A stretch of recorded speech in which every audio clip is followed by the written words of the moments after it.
You can save and export your work in many different formats. When you need to create a PDF, you'll see that Illustrator has a lot of options, so I'm going to take you through those.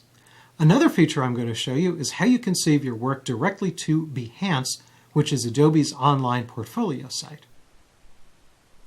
I want to take you through Illustrator's printing options. Now you might think, oh, printing, what's the big deal? All I have to do is go to the File menu and print, and there I go. But there's a lot going on in there. The file I have open is called SalonAd, and you may recall this from the Chapter 1 folder. I also have this in the Chapter 9 folder of the project files, so you can open up there also. Now before we go into the print dialog box, I want to call your attention to a couple of things. Number one, let's just look at the size of this document. I have the rulers turned on. If you don't have the rulers turned on, you could press Control-R or Command-R on the Mac to toggle that on and off, or you could also do it from the View menu. And you notice that this document is 8.5 inches wide and 8 inches tall.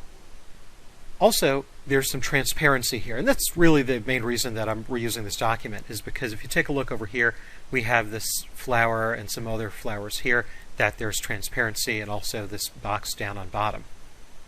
So before we even go into the print dialog box, I want to show you what's going on with the transparency. What happens in Illustrator when you print is it works best if you flatten all the transparencies first, and Illustrator is going to make sure to tell you that. So to get an idea of how it's going to look when you do flatten the transparency, there is a flattener preview. And we could go up here to the window menu, and over here you see there's a flattener preview. There's no shortcut for it. And let's click refresh. And now we can see what's going on. And the colors, of course, are not the actual colors here. These are just showing you where there is transparency. And you see we have this little drop down. You can click that, and you can show either nothing, and here's with the actual color, or you can see just the transparent objects or all affected objects. You might wonder, well, this is transparency preview, so what is an object that's affected that's not transparent? And that could be the object that's underneath a transparent object. So you can see here, transparent objects, we've got this flower over here, we have this box down on bottom, but if you choose all affected objects, then you can see this swishy, swirly thing also is going to be affected by the transparency above it. Also, you can go up here, and if you want to see a more detailed preview and click refresh, then you can see a little bit more detail, like any text that's outlined and so on. And you can also go and see some more options there to take a look at. I'm not going to go through all of that here. I just want you to know that it's available. So let's just close out of the preview. And I'm not actually going to flatten the transparency right now. We'll do that in a little bit. So now let's go into the print dialog box, and you could either press Control P or Command P on the Mac, or go up to the File menu. And down over here, choose Print. Now there's some presets. You could create a preset, sort of like you create a text style or a graphic style. It's just all of the settings here that are in these dialog boxes. But I'm going to choose a printer that I print to often, and I have an HP LaserJet, so I'm going to choose that. So keep in mind the printer that you have may have different options than the printer that I have, so you may have certain things that are available that I don't, or vice versa. Anyway, let's go through. You see over here in the upper left corner we have, this is a general section, and we have other sections to go through. Some of these things are basic to printing in any program. How many copies do you want? Do you want to reverse the order that the pages come out of the printer? This particular document has only one artboard. If you have multiple artboards, you can choose to ignore other artboards. Now, media size, that means the actual sheet of paper that you're printing on. So the document that I have open here, as I showed you before, is 8.5 inches wide by 8 inches tall, so it'll fit on regular letter size paper. But maybe if you're printing a very large document, you can go and make your choices here and choose what's what. I probably don't want to print on an envelope size, but you can see you have all sorts of options there. And do you want this auto-rotated or not? You can choose to rotate it if you want. You also have different manual rotations if you want to do any of those. I'm going to leave the auto turned on. Now, you also have this option here to print what layers. Layers that are visible, layers that are not visible. So let's say you have a bunch of layers that you've hidden, maybe just temporarily because you were working on a couple of things and you decide, oh, gee, I want to print those layers even though they're hidden. Then you can choose visible and printable layers. And that's the default. But maybe if you decide, gee, there are some layers there that I have hidden, I turned the eyeballs off in the layers panel, I really don't want them printing, then you can choose to print only the visible layers, or all layers regardless of what. You could also scale the document that you're printing. And this is actually something that happened to me a couple of days ago. I was printing a large outdoor banner, and this banner was several feet wide and several feet high. Well, my printer isn't really that big, so I needed to go and scale the document. So you could choose something like fit to page. So if you fit to page, that way if you have like a regular 8.5 by 11 letter size or a legal size, you can go and scale that if you want. But I'm just going to leave it here, do not scale.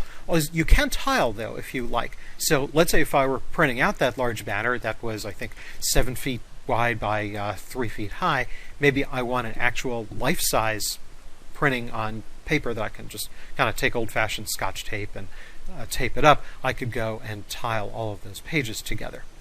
Later on in this chapter, I'll show you the print tiling tool, which makes dealing with tiles a lot easier and interactive.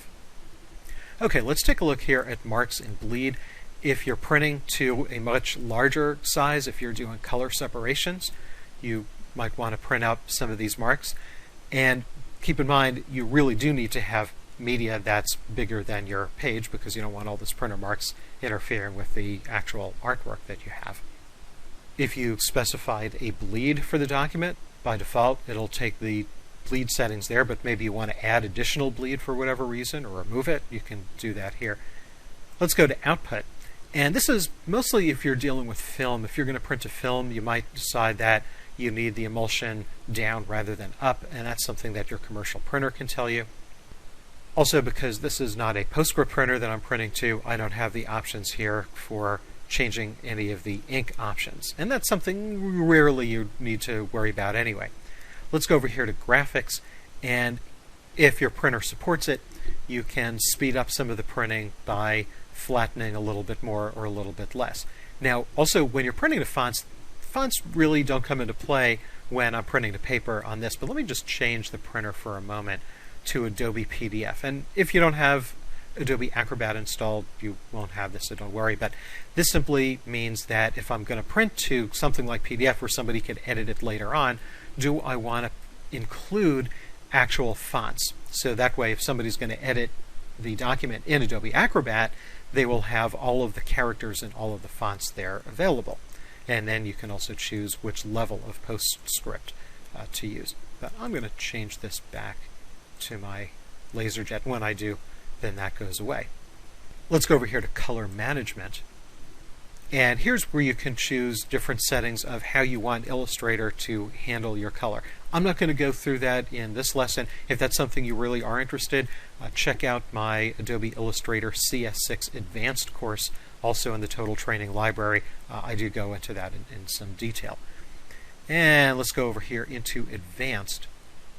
And here's where that transparency rears its head again.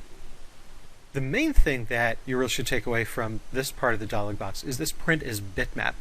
Let's say you went into printing and you decided that for whatever reason you did not want to go and flatten the artwork, or maybe you just forgot.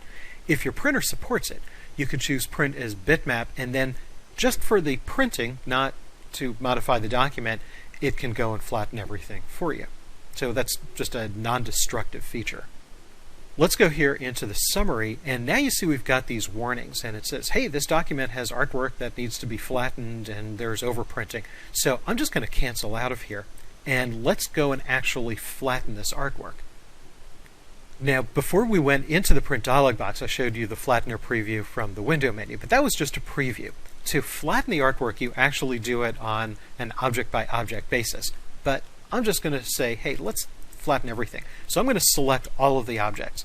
So I'll press Control-A, or Command-A on the Mac, and go up here to the Object menu, and about halfway down, I'll choose Flatten Transparency. And now we've got this dialog box here. And if you don't want to go through all of the items here, you can simply choose a preset of, do you want low resolution or high resolution? And you can see some of the numbers here change.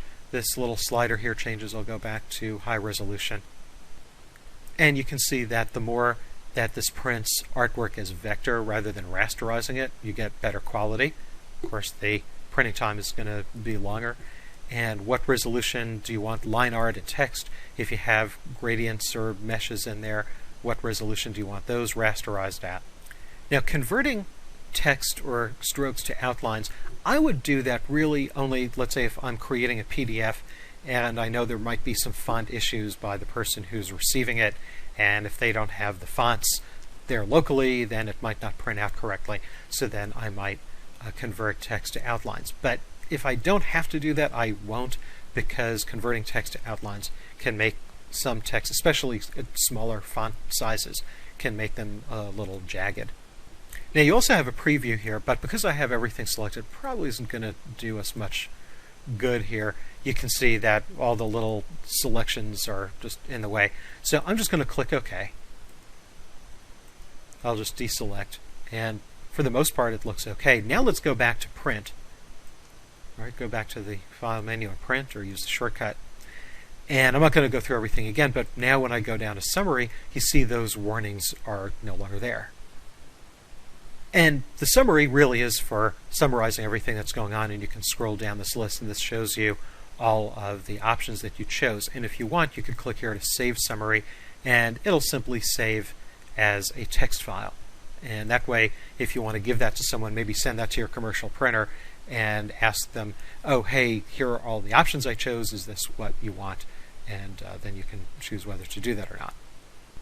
Also notice that because I canceled out of the print dialog box and came back in, it went back to a different default printer. And that's simply because I don't have a physical printer plugged into this computer right now, so it's just taking whatever printer that it wants. So if that happens to you, you can go and choose the actual printer that you want if you find that it's not the printer that you thought you had chosen.